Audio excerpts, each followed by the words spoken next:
आज की इस वीडियो में लोग क्लास 12 के हिंदी के गढ़ खंड का हम लोग 7वां चैप्टर पढ़ने वाले हैं, जिसका नाम है ओ सदा नीरा। देखिए इस वीडियो को देखने के बाद भले ये कितना ही लंबा क्यों ना चैप्टर है, इस वीडियो को देखने के बाद ये पूरा चैप्टर जो ना आपके दिमाग में आसानी से बैठ जाएगी। अगर नहीं बैठता तो आप लोग कहिएगा, ठीक है। देखो 7वें चैप्टर जिसका नाम है ओ सदा नीरा, जिसके लेखक कौन है? जगदीश चंद्र माथुर। ये एक क्या आती है कि यात्रा वृत्तांत है। यात्रा वृत्तांत का मतलब होता है यात्रा के दौरान लिखा गया एक तरह से ललित निबंध है, तो इसको ललित निबंध भी कहा जा सकता है और यात्रा वृत्तांत भी कहा जा सकता है। तो ललित निबंध का मतलब क्या होता है कि किसी भी चीज के बारे में चर्चा करना, लिखना। निबंध लिखना आती है ना। यात्रा वृत्तांत का मतलब यात्रा करने के दौरान ये लिखी गई है, क्योंकि इनका जन्म 1917 में हुआ था और 1917 में ये सत्याग्रह आंदोलन चला था, तो उस समय तो ये बहुत छोटे थे। तो ये पुंडलिक जी से मिलकर लिखी गई कहानी है। तो 7वें चैप्टर का नाम है ओ सदा नीरा, जिसके लेखक कौन है? जगदीश चंद्र माथुर। ये क्या है? एक यात्रा वृत्तांत है। कई बार ऑब्जेक्टिव क्वेश्चंस करता भी है कि क्या आते हैं, ये एक यात्रा वृत्तांत है। सबसे पहले इस चैप्टर्स को पढ़ने से पहले लेखक का परिचय जान लेते हैं, नहीं जगदीश चंद्र माथुर के बारे में जान लेते हैं। देखिए लेखक परिचय। सबसे पहले जगदीश चंद्र माथुर का जन्म कब हुआ? 16 जुलाई 1917 में। इनका जन्म कहाँ हुआ था? तो शाहजहांपुर, जो यूपी में पड़ता है, यूपी में मतलब उत्तर प्रदेश में पड़ता है। इनकी रचना की बात करते हैं तो इनकी रचनाएं बहुत सारी है, जिसमें मुख्य जो एग्जाम में पूछता है उसको देखते हैं। ओ मेरे सपने, मेरी बांसुरी, कोणार्क, पहला राजा, बोलते क्षण, ये सब एग्जाम में कई बार पूछा है। क्वेश्चन करता है कि वो मेरे सपने के लेखक कौन है? जगदीश चंद्र माथुर। पूछता है मेरी बांसुरी के लेखक कौन है? जगदीश चंद्र माथुर। कोणार्क के लेखक कौन है? जगदीश चंद्र माथुर। तो ये सब क्वेश्चन हमेशा करते रहता है। देखो इन्हें बहुत सारा पुरस्कार भी मिल चुका है। कालिदास अवार्ड, इनको कौन सा? कालिदास अवार्ड। बिहार राज्यसभा पुरस्कार भी इनको मिल चुका है। और इनकी मृत्यु की अगर बात करते हैं तो इनका मृत्यु जो था 14 मई 1978 को इनका मृत्यु हुआ था। किनका? लेखक का मृत्यु हो गया था 14 मई 1978 को। अब देखिए ये जो चैप्टर्स लिखी गई है, ये चंपारण की भूमि की चर्चा की गई है। देखिए चंपारण की भूमि आप बहुत सारे फिल्म भी भोजपुरी में आ चुके हैं। चंपारण, पश्चिमी चंपारण, ये चंपारण, वो चंपारण, बहुत सारा, ठीक है। चंपारण क्या? चंपारण एक जिला है जो बिहार राज्य का एक जिला पड़ता है, और इसका वर्चस्व, इसका इतिहास पढ़ेंगे ना तो आप जानकर चौंक रह जाएंगे। चंपारण से ही गज और ग्राह का युद्ध हुआ था, जिसके कारण से हरिहर मेला लगता है, विश्व प्रसिद्ध हरिहर मेला। तो पूरा डिटेल इतना विस्तार से हम लोग जानेंगे ना तो आप लोग पूरा चंपारण के इतिहास पढ़ लेंगे। देखिए कुछ जानते हैं चंपारण के बारे में। चंपारण जो था ना, गौतम बुद्ध, भगवान बुद्ध का नाम सुनना, गौतम बुद्ध की कर्म स्थली थी, वहां पर कर्म किए थे। और भगवान महावीर का वो जन्मभूमि थी, जन्मभूमि भगवान महावीर वहां पर चंपारण में जन्म लिए थे। साथ में यहाँ पर बहुत महान महान राजा आए और बस गए। जैसे यहाँ पर कर्नाट वंश का शासन 300 वर्ष तक चला था। कर्नाट वंश का शासन कितने वर्ष तक चला था? 300 वर्ष तक चला था। और उसमें प्रथम राजा थे जिनका नाम था नान्यदेव। प्रथम राजा क्या नाम था? नान्यदेव। इनका ही शासन चला था 300 वर्ष तक। बहुत सारे लोग चंपारण की भूमि आए और चंपारण का दृश्य इतना आकर्षक हुआ करता था, इतना आकर्षक हुआ करता था कि राजा महाराजा जब लोग आया करते थे, इसके दृश्य को देखकर, इसकी सुंदरता को देखकर, इसकी छवि को देखकर आकर्षित हो जाते थे और हमेशा यहीं पर बस जाया करते थे। देखो तो बहुत सारे लोग आए। जैसे 1971 में बांग्लादेश के बहुत सारे जो मेल फीमेल, लड़का लड़की, पुरुष औरत भाग कर बहुत सारे लोग आए। तो क्या होता है, जब किसी देश से अपने देश में कोई भाग कर आता है तो उसको शरणार्थी कहा जाता है। तो बहुत सारे लोग चंपारण में भी आए और भाग कर क्या हो गए, यहाँ पर बस गए। तो कहने का सीधा से मतलब है कि चंपारण की भूमि शुरू से इतना आकर्षक रही है कि बड़े बड़े राजा महाराजा, दूसरे दूसरे देश के लोग आए और यहाँ पर बस गए। इसी को क्रिमियाई प्रक्रिया भी कही जाती है, ठीक है। ठीक है, तो प्रथम राजा नान्यदेव थे जिनका शासन लगभग 300 वर्ष तक चला था, ठीक है। इनका मतलब शासन, कोई आदमी 300 वर्ष तक तो जीवित रह सकता है, उसका बेटा का बेटा कर्नाट वंश का शासन चला, ठीक है। अब देखो यहाँ बांग्लादेश के शरणार्थी 1971 में जब पश्चिमी पाकिस्तान, पूर्वी पाकिस्तान पर अटैक किया था तो वहां से बहुत सारे लोग भाग कर आए थे, चंपारण में बसे थे, ठीक है। देखो तो ये आपका चैप्टर की मुख्य बातें थी। कहाँ की? तो ये मुख्य बातें आपका क्या चीज का है? तो चैप्टर चंपारण की। चंपारण गौतम बुद्ध की कर्म भूमि है, भगवान बुद्ध का जन्म स्थली है। 12वीं शताब्दी में 300 वर्ष तक कर्नाट वंश का शासन चला। उसमें प्रथम राजा कौन थे? नान्यदेव थे, ठीक है। बांग्लादेश के बहुत सारे लोग यहाँ पर आकर बस गए थे।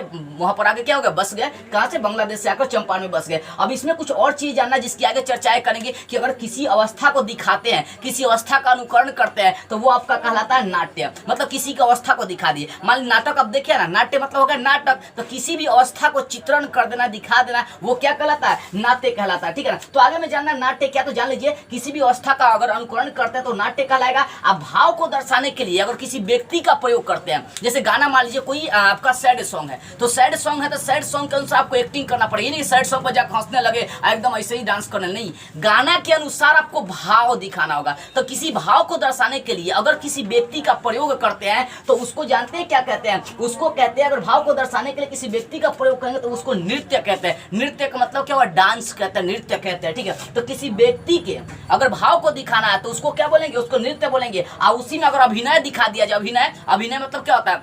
अपनी भूमिका अदा कर देना, ठीक है। 10-20 को लोग मिलकर उसमें अपना नाटक करने लगे तो एक अभिनय हो गया, ठीक है। तो जब नृत्य में अपना अभिनय दिखा देंगे तो इसको तमाशा या नकल कहने लगते हैं। क्या कहते हैं? तमाशा या नकल कहने लगते हैं। अब यहाँ देखो, जब दोनों को यानी कहने का सीधा से मतलब नृत्य और तमाशा नकल दोनों को मिला देंगे तो इसी को कहते हैं, इसको दोनों के साथ अगर गीत मिला देते हैं तो इसको सॉन्ग रूपक कहते हैं। क्या कहते हैं? सॉन्ग रूपक कहते हैं। सॉन्ग रूपक का मतलब क्या हो गया? सॉन्ग रूपक का मतलब संगीत मिला देना। मान लीजिए कोई बहुत बड़ा फिल्म बनता है तो उस फिल्म में अभिनय, तमाशा, नकल और गाना को मिलाकर बनाया जाता है तो क्या कहलाता है? सॉन्ग रूपक कहलाता है, ठीक है। सॉन्ग रूपक कहलाता है। और इसमें आगे भी हमें चर्चा करना है गंडक नदी। तो गंडक नदी के जो दोनों किनारे हैं उसको क्या कहा है? चौर और मन कहा जाता है। चौर जो होता है ना, एक उथला ताल होता है जो जाड़ों और गर्मी में सूख जाता है, लेकिन मन जो होता है गहरा और विशाल होता है जो अपनी तट की सीमा को तोड़कर बाढ़ लाने का काम करता है, ठीक है। तो ये कुछ मुख्य बातें थी। अब आते हैं चैप्टर की बातें करते हैं। और देखिए चैप्टर सब इस बात को समझ लेते हैं, चैप्टर आपको आसानी से समझ में आ जाएगी, ये मेरी गारंटी है, ठीक है।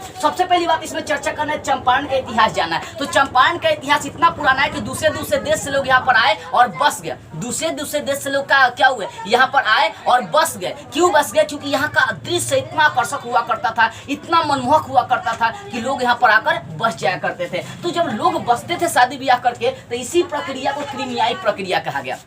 कौन सा प्रक्रिया कहा गया? इसको क्रीमियाई प्रक्रिया कहा गया। क्रीमियाई प्रक्रिया का मतलब क्या होता है बाबू? देखो, क्रीमियाई प्रक्रिया का मतलब होता है दूसरे देश के लोग आए, चंपारण में बस गए, शादी ब्याह करके बस गए, तो इस प्रक्रिया को क्या बोलेंगे? क्रीमियाई प्रक्रिया। तो बताया यहाँ पर कि दूसरे देश के लोग आते थे चंपारण में, आकर्षित हो जाते थे यहाँ के रहन सहन को, यहाँ की भूमि को देखकर, यहाँ का दृश्य के, यहाँ के छवि को, यहाँ की सुंदरता को देखकर आकर्षित हो जाया करते थे। तो इसको कहा गया क्रीमियाई प्रक्रिया। उसके बाद देखिए चंपारण से वनों की कटाई। इसमें चंपारण से वनों की कटाई की भी चर्चा की गई है। तो चंपारण में जब जो गंडक नदी थी उसके चारों ओर वन था, चारों ओर क्या था? चंपारण में वन था। लेकिन अंग्रेज नील की खेती करने के लिए वनों को पूरा अंधाधुंध कटवा दिए। इतना न कटवा दिए कि गंडक नदी अपने आप को निर्वस्त्र समझने लगी। गंडक नदी को लगता था कि जो चारों ओर मेरे पेड़ है ये मेरा वस्त्र है। लेकिन अंग्रेजों ने जब उसको कटवा दिया तो गंडक नदी क्रोधित होकर हर साल वहां पर बाढ़ लाने का काम करती है, ठीक है। तो चंपारण में जब वनों की कटाई हुई तो गंडक नदी में उफान आ गया और हर साल बाढ़ आना जाना वहां पर चालू हो गया। तीसरी पॉइंट है इसमें नील की खेती का विस्तार। देखो अंग्रेज जो थे नील की खेती का विस्तार करने के लिए 3 कठिया प्रथा लगा दिए थे कि अगर आपके पास 20 कट्ठा खेत है ना तो उसमें 3 कट्ठा खेत में आपको नील की खेती करना है। और नील की खेती करने का मतलब हो गया कि आप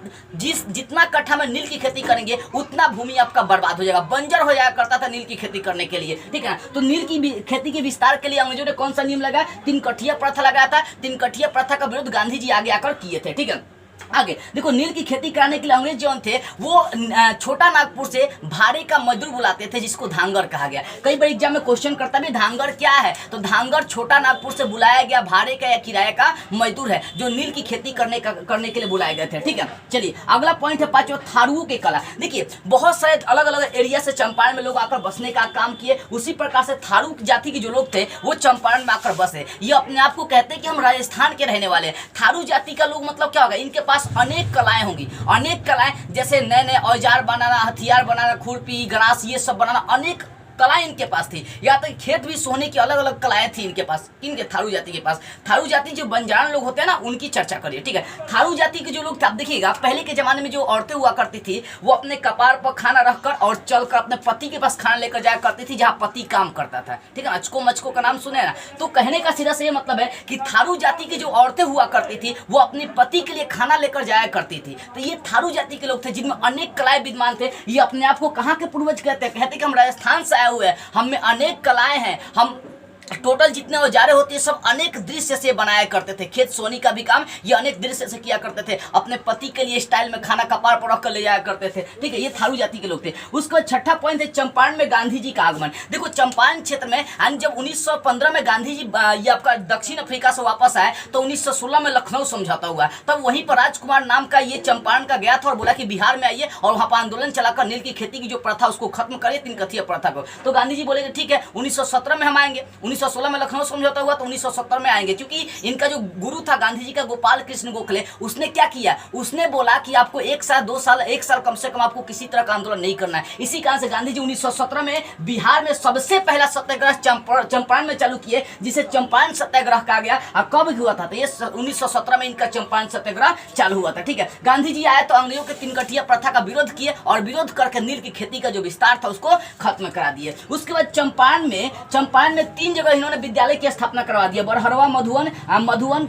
मितिहरवा, 3 जगह इन्होंने क्या क्या विद्यालय की स्थापना करवा दी। क्यों? क्योंकि अंग्रेजों का जो यहाँ पर स्कूल चलता था वहाँ पर सिखाया जाता था कि तुम अंग्रेज का गुलामी करना है, अंग्रेज जैसे कहेगा वैसे करना है, अंग्रेज पर अधिकार नहीं जमाना, ये नहीं करना, आंदोलन नहीं करना, मतलब जितना गलत शिक्षा था ना वो सब अंग्रेज देने का काम किया करते थे। ठीक है, तो इसी कारण से गांधी ने चंपारण के 3 क्षेत्रों में बरहरवा, मधुवन और मितिहरवा में क्या किया, विद्यालय की स्थापना कर दी है। और दूर दूर से टीचर को बुलाया करते थे पढ़ाने के लिए, दूर दूर से शिक्षक को बुलाया करते थे पढ़ाने के लिए। ठीक है, उसी के बाद देखो मितिहरवा जो स्कूल स्थापित किया गया था, मितिहरवा में एक महान और प्रसिद्ध शिक्षक थे जिनका नाम था पुंडलिक जी। ये पुंडलिक जी गांधी जी के साथ रहकर क्रांति भी किए थे, आंदोलन भी किए थे, उनके साथ रहे भी थे और मितिहरवा के प्रसिद्ध शिक्षक थे। देखो ये पुंडलिक जी जो थे गांधी जी से दो सीख लिए थे। 2 सीख कौन सा था? तो पहला सीख था कि गांधी जी जो थे ना, जब 2 व्यक्ति आपस में लड़ाई झगड़ा करता था तो नहीं जाते थे बचाने, जब तक आंखों से नहीं देखेंगे, जब तक पूरी घटना का परीक्षण नहीं करेंगे तब तक नहीं जाते थे। क्योंकि गांधी जी हमेशा सत्य बोलते थे। अगर मान लीजिए नहीं देखे जाकर किसी और के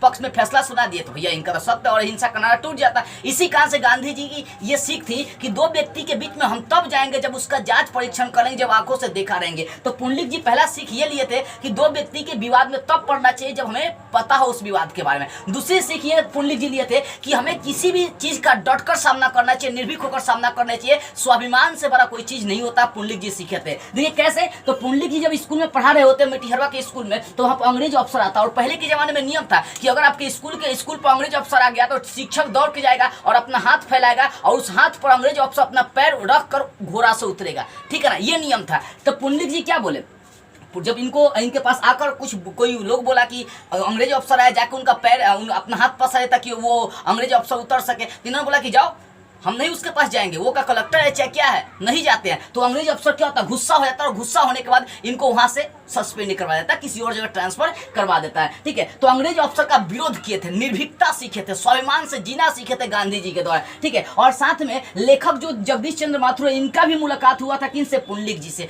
पुंडलिक जी से मुलाकात हुआ था और उसी मुलाकात के दौरान ये सब चीजें लिखी गई है, चैप्टर की मुख्य बातें लिखी गई है। क्योंकि लेखक का जन्म 1917 में हुआ भैया, 1917 में ये चंपारण सत्याग्रह चला ही था, तो लेखक को कैसे पता चलता। इसी कारण से पुंडलिक जी से मिलकर, गांधी जी से मिलकर इन्होंने क्या किया, ये पूरा यात्रा वृत्तांत लिखने का काम किया जगदीश चंद्र माथुर। तो यात्रा के दौरान लेखक की भेंट किनसे होती है, पुंडलिक जी से होती है और इस वृत्तांत को लिखने का काम करते हैं। पुंडलिक जी जो थे गांधी जी से 2 सबसे बड़ी सीख लिए थे। पहला, 2 व्यक्ति के विवाद में तब नहीं पड़ना चाहिए जब उसके बारे में आप नहीं जानते हैं, अगर जानते हैं देखें तब जाइए। ठीक है, और दूसरी बात है स्वाभिमान से बड़ा कुछ नहीं होता, निर्भीकता का सीख लिए थे कि हमें किसी से नहीं डरना चाहे कुछ भी हो जाए। ठीक है, उसके बाद आगे चलते हैं। 10वां पॉइंट है गंगा पर पुल नहीं बनाना। जो अंग्रेज अफसर थे वो गंगा पर पुल बनाने में अपनी दिलचस्पी तनिको नहीं दिखाया, क्योंकि अंग्रेज को डर था कि अगर गंगा नदी पर पुल बना देंगे तो यहाँ के क्रांतिकारी वहाँ के क्रांतिकारी यहाँ आएंगे और दोनों मिलकर जब संगठन कर देंगे तो हमारे सिंहासन को डोला देंगे, हमारा जो शासन चला उसको कमजोर कर देंगे। इसी कारण से जो अंग्रेज था वो गंगा पर पुल नहीं बनाना चाहते थे। उसके बाद हमें पढ़ना इसमें नारायण का रूपक और सौंग रूपक। ये जानना नारायण का रूपक क्या है। देखो नारायण का रूपक मतलब गंडक नदी हमेशा बाढ़ लाया करती है, तो उसको रोकने के लिए उसके किनारों पर इतना विशाल नहर का निर्माण किया जा रहा है ताकि गंडक नदी कितना ही अपना मतलब तूफान लाएगी, कितना ही अपने ये जो धारा है उसको ऊंचा लाएगी, चाहे कितना ही भयंकर बाढ़ लाएगी तो भी उस नहर को पार नहीं कर पाएगी, इतना भयंकर नहर बनाई जा रही है। तो उसी नहर को नारायण का रूपक कहा गया है कि हे गंडक, हे ओ सदा नीरा, तुम कैसे अब इस नारायण के रूपक को, भगवान विष्णु के रूप को तुम पार कर पाओगे, देखते हैं। ठीक है ना, तो उसी को कहा गया नहर के गंडक नदी के जो चारों ओर चाहे उसके दोनों ओर जो नहर बनाई जा रही है इतना विशाल है कि उसको कहा गया नारायण का रूपक। सौंग रूपक का मतलब क्या होता है, तमाशा और नृत्य, मतलब अभिनय और नृत्य, तमाशा नकल और नृत्य के बीच जब गाना डाल देते हैं तो वो कहलाता है सॉन्ग रूपक। जो फिल्म बनता है वो फिल्म क्या एक सॉन्ग रूपक है कि उसमें गाना भी होता है, उसमें नकल और तमाशा भी होते हैं। ठीक है, यहाँ पर लिखा भी गया है, आपको शुरू में ही समझा दिए थे हम कि देखिए कि कहने का मतलब क्या है, जब किसी व्यक्ति की अवस्था को दर्शाएंगे तो नाटक कहलाएगा, और भाव को दर्शाने के लिए व्यक्ति का प्रयोग करते हैं नृत्य कहलाएगा, और उसी में अगर अपना अभिनय डाल देते हैं तमाशा या नकल कहलाएगा। ठीक है, और उसी नकल में गीत डाल देते हैं तो वो क्या कहलाएगा, सॉन्ग रूपक कहलाता है। ठीक है, ये सॉन्ग रूपक कहलाता है। तो सॉन्ग रूपक का मतलब क्या हो गया, जो नृत्य होता है, जो तमाशा होता है, इसके बीच संगीत डाल दीजिए, आपका क्या हो जाएगा, वो सॉन्ग रूपक कहलाएगा। इसके बाद हमें पढ़ना है चौर और मन के बारे में। देखिए गंडक नदी का जो दोनों किनारा का ताल था उसी को चौर और मन कहा गया। बताया जाता है कि जो चौर था वो उथला पुथला था, यानी उथला ताल था। ये गर्मी में और ठंडी में हमेशा सूख जाया करती थी। लेकिन जो गंडक नदी का मन था वो गहरा था, विशाल था। ये अपनी तट के सीमा को तोड़कर हमेशा बाढ़ लेने के काम किया करती थी। यही नीचे भी लिखा गया कि जो गंडक नदी के दोनों किनारों के जो ताल थे उसको चौर और मन कहा गया। जो चौर होता है वो उथला ताल होता है और ये जाड़े और गर्मी में इसका पानी क्या होता है, कम हो जाता है। और जो मन होता है वो गहरा और विशाल होता है और ये अपनी सीमा को तोड़कर हमेशा बाढ़ लेने का काम करता है। ठीक है, तो ध्यान दीजिएगा, चौर और मन क्या है? चौर और मन, गंडक नदी के दोनों किनारों के ताल को चौर और मन कहा गया। जो चौर होता है वो उथला ताल होता है और ये क्या होता है कि ये गर्मी और ठंडी में हमेशा इसमें पानी क्या होती है, कम होती है। लेकिन मन होता है ये विशाल होता है और ये अपनी सीमा को तोड़कर वो आगे बढ़ जाता है। ठीक है ना। उसके बाद आगे चर्चा करना है कि भैंसा लोटन में गंडक नदी के किनारे क्या बनाई जा रही है, नहर बनाई जा रही है, जिसको नारायण का रूपक कहा गया। इसके बाद हमें चर्चा करना है कि गज और ग्राह का युद्ध। देखिए, चंपारण से ही शुरू हुआ था गज और ग्राह का युद्ध।